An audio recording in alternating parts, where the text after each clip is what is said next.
Kung anong pinaggagawa ninyo. Yo, what's up? It's your boy Chris. Back at it again with another video. And ngayon, kakagising ko lang, May 23. May balita na nag-pop up sa notification ko kanina. Binalita sa atin ng kapwa nating riders. So, kakagising ko. Ngayon, papakita ko lang dito kasi binasa ko na siya kanina. Nag-print na rin ako ng sample. Kung nakita ko na sample lang ng plate. Papakita ko siya kung bagay ba talaga siya dito sa Aerox natin. Ayan. Yung front tsaka back. And printed lang siya kasi nakalagay naman dun sa nakalagay doon sa IRR yung harap is sticker like material. So, assume na lang natin talagang straight up sticker siya. So, ito siya. Papakita ko lang sa inyo bago kabit. Na. Ito yung front. 135 by 85 millimeters.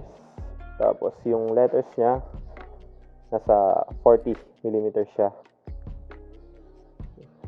Bagay ba?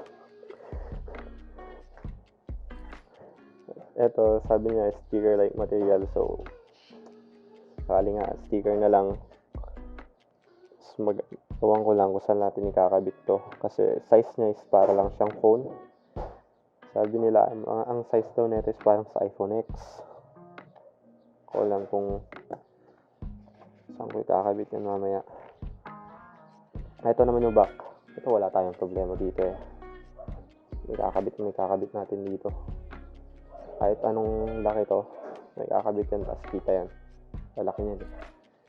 Wala tayong problema sa back. So yung back pala is metal plate. So i-issue na naman siya ng LTO. So kung meron pa palang mga rules and regulations about doon sa IRR, ililink ko siya sa baba sa description. Nandun yung mismong file nung natin IRR kung gusto nyo pang mabasa. Nandun din yung ibang rules, tapos nandun din yung mga fines kung ano yung mga malalabag na batas, ganun. So, ililink ko lang siya sa baba. So, ngayon ilalabas ko na lang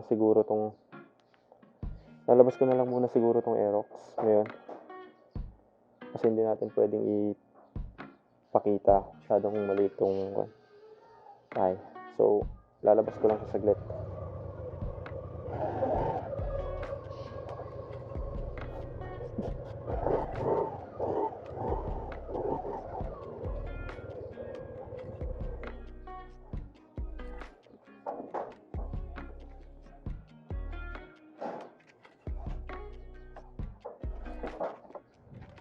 So, yun, nilabas na natin.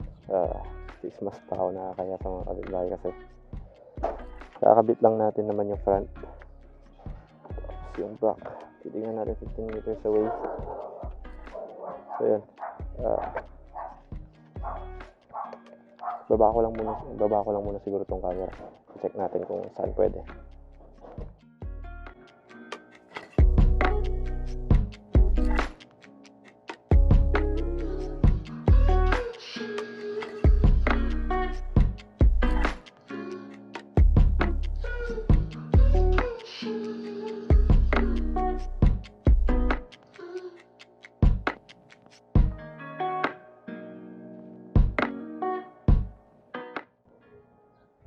So, ayun siya. Ito lang talaga yung reasonable place. Saan ko pwede ilagay. Kasi yung dito, ito. Cowling nito. Sharing natin. Hindi siya sakto. Dito. Masyado itong maliit.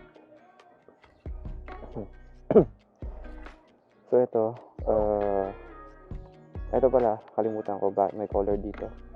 Ito sa taas is about sa region. Kung saan nyo pinaregister. Same as dito sa first letter. Nakalagay sa IRR. Merong signified letter ata per region. Pati dito. Kasi ito is yung talagang randomized na plaka niya. Ito lang talaga yung may color and signification. Ito sa taas is pink siya sa Cordillera Administrative Region. Blue sa 3A. 4A pala.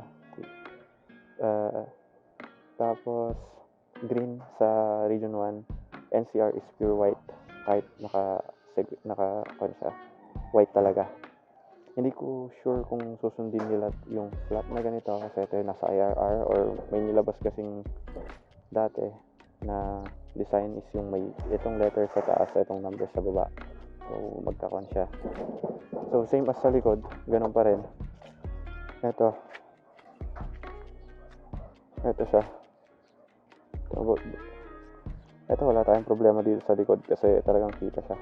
Yung harap lang problema natin. So testingin natin siya 15 meters away. Ito ano, sana kita. Ito, eyesight ko pwede siya. Kaso syempre kung malabo yung mata, GG. Lalo na doon sa mga manguhuli, ito na naman rason natin, multa na naman to. So kung hindi kasi siya kita from 15 meters away, classified na siya as damage plate, yung sa front plate, kahit yung back plate. So ayun, 15 meters away siya. Okay siya sa mata, pero dito sa camera, hindi na masyadong kita, hindi mo na makikita talaga. So ito siya, okay siya dito. Kung dito sa baba kasi, kung 15 meters away, slant na siya masyado, hindi na siya kita. Ano kasi ito? Kung anong pinaggagawa ninyo? Itong back, kung ano siya, ayos ko lang.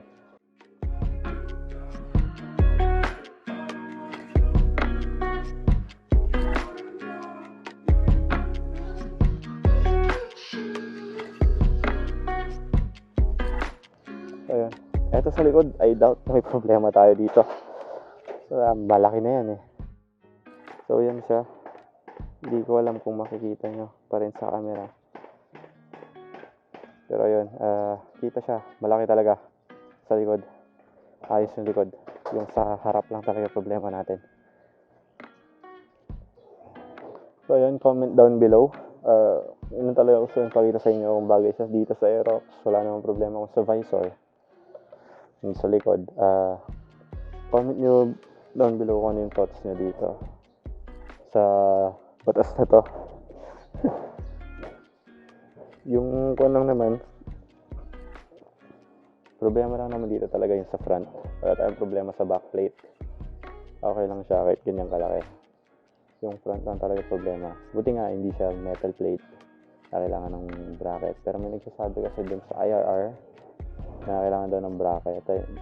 Yung mga motor na hindi pwedeng lagyan. So, yung front, sticker like material daw. Okay lang yun. Okay lang siya. Basta hindi siya yung parang cardboard lang na sticker. Yung parang daling mapunit pag umuulan. Tapos pag nagra-ride ka, long ride ka, yung mapupunit na lang agad-agad. Lang sana. Feeling namin na tapos wala na tayong magagawa kasi dito kasi napasa na eh. Signed na siya. May IRR na nga. Ang take naman kasi nila dito is for safety purposes daw. Is okay lang siya. Kung about na sa safety purposes, okay siya. Ang kung lang dito kasi yung multa. Kaawa tayong mga riders sa multa. Masyadong malaki. And problema pa natin kasi dito yung releasing ng plaka. Ano naman problema natin dito? Wala namang problema kapag sinabing karoon tayo ng dalawang plaka. Walang problema yun. Ang kung lang natin is yung releasing ng plaka. Kailan tayo magkakaroon ng plaka. Yung implementing rules and regulation nga nila na meron silang mga multa na 50,000 to 100,000 kung wala kang dalawang plaka. Meron ding multa pag damage plate. Yung kasi classified talaga as damage plate nakalagay sa ARR yung ito, yung front. Pag hindi ito nakita sa harapan, hindi nakita 15 meters away, pwede yung dahilan damage plate at sabihin at multa na naman yon. Meron pa siyang impound, meron pang ganun na kung mo may impound yung motor. Okay lang siya kung about safety, pero yung lang talaga, implementation lang talaga yung problema natin.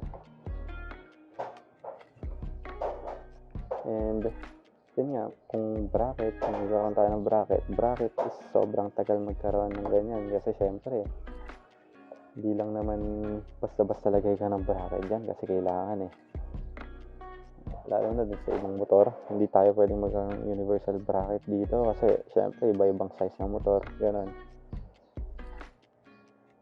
Yun lang naman siya. Neutral lang talaga. Ayos naman yung reason nila for doble plaka. Ang hindi lang talaga is medyo shaky yung pag-implement para sa akin. Tsaka tong timing nga naman, quarantine, tapos ganito. So, yun lang naman. Yun nga, sabi ko kanina, comment down below. Tapos nandyan din sa description yung PDF ng IRR kung gusto nyo mabasa. Comment kayo, share nyo yung video, kasi kung sakali man na makita tayong mga makapanood, makakita na itong video na motorcycle enthusiast nga, na pwede pang ipaglaban yung batas. For revision lang naman, hindi naman para i-abolish. Kasi alam ko hindi na ma-abolish to. Revision lang siya, kasi meron din yung subject to changes, may nakalagay din doon sa IRR. So we hope na lang na may revision na maganap para sa ating lahat din na rider. And yun lang naman, share yung video, subscribe, tapos ayan, ride safe sa atin mga boss.